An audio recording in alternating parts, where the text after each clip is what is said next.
Hey guys, what's up? Here's my war number 4. Now for this war, I've got, Hulkling and Mr. Negative for my fights today. Pretty simple war. Wasn't feeling great when this war came out, so I just decided to give myself fairly light assignments. And yeah. So first up, skrull on path 3, section 1. This isn't the one with Opportunist. It was placed on the second node instead, which just increases special attack damage based on armor.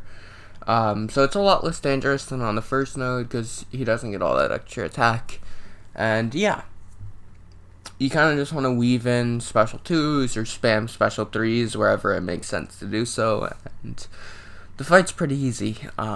Just gotta bait those L1s, because his L2s can hit pretty hard with the special damage based on armor node, and I mean, it's probably safe to block it, but, you know, don't want to be taking any chances. And yeah, here's my first L2, does a good chunk of damage, and the Furies are letting me hit decently. Didn't get any crits, so not the best, but wasn't bad.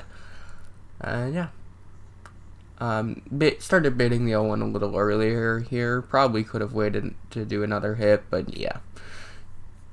Just trying to bait them and be on top of it. And yeah, gonna build back the Pierce, and I've got the Aptitude this time, so in a great position to launch this and get a good chunk of damage off, and we get a crit there, and we're about to end the fight because we got that crit. And yeah, that's it for this fight. Fairly easy, not the quickest, but you know, no danger. So yeah. And then we've got a infamous Iron Man on this node with intercept. You just want to use power backs with Hulkling and you'll get a lot of damage. Now the regen is quite annoying because it kind of disrupts your power back cycle. You can't fully power back cheese this if you don't just completely kill through the regen. But yeah, it's no big deal. You just gotta play it a little bit slower if the power back cycle doesn't kill, and it won't here, and I'll show you how much longer the fight gets with that, because, you know, the regen makes Infamous Iron Man kind of obnoxiously tanky. So yeah, I bait this L2, it's pretty easy dex. We get the intercept, and we have enough charges at this point, so we're going into our L2. We've got our we've got our aptitudes, and yeah, we're good at this point.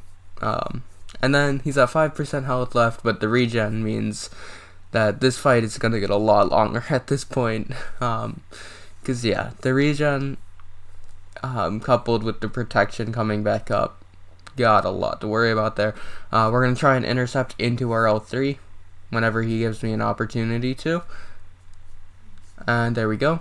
Get our L3 off, and it'll do a good chunk of damage. I don't think it's going to completely kill. And if your Hulkling is duped, you'll get some armor penetration, which will make this fight a lot quicker, but my Hulkling is unduped, of course. But yeah. No big deal. We eat this L1, but we're immune to the power burn and shock, so it's not ever going to be dangerous, and we throw our L2 and the fight is over. So yeah, pretty easy fight. A little bit slow again, but no real danger because Hulkling is immune to all of Infamous Iron Man's damage. And yeah, next up we have this Mr. Negative versus Man-Thing fight. You just want to go for your L3 here, and it'll pretty much kill Man-Thing. It leaves him with some health this time because my Mr. Negative is an R3 and I was not max boosted for this fight, so but no big deal. You just got to do a couple combos after L3 if it doesn't kill. And yeah, I have the invuln on. This is just to allow me to play a little bit more aggressively, just to make sure there weren't any risks of, you know, if I play super aggressively in order to get my L3 with all the charges, I can just eat an L3 or whatever. And that's why I'm going with that. It doesn't end up mattering, but I wanted that available just in case. And yeah, as you can see here, we're ready to go into our L3 cycle. We're just going to have to do 2 combos and throw our L2. And yeah, we're good at that point. Get our L3 off. And yeah, fight's pretty much over at this point. He ends up having a little bit of health left over after this L3, so we just do some combos to finish it out. And yeah, NewN had a great war today. We ended up going 150-1, and my BG got a donut. We had been struggling earlier in the season, so it's nice to get back on track. And yeah, decent war. Nothing too exciting on my fights, but got through them, so that's the important part. And yeah, take care, guys. And shout out to my Patreon supporter, Senior Dunny.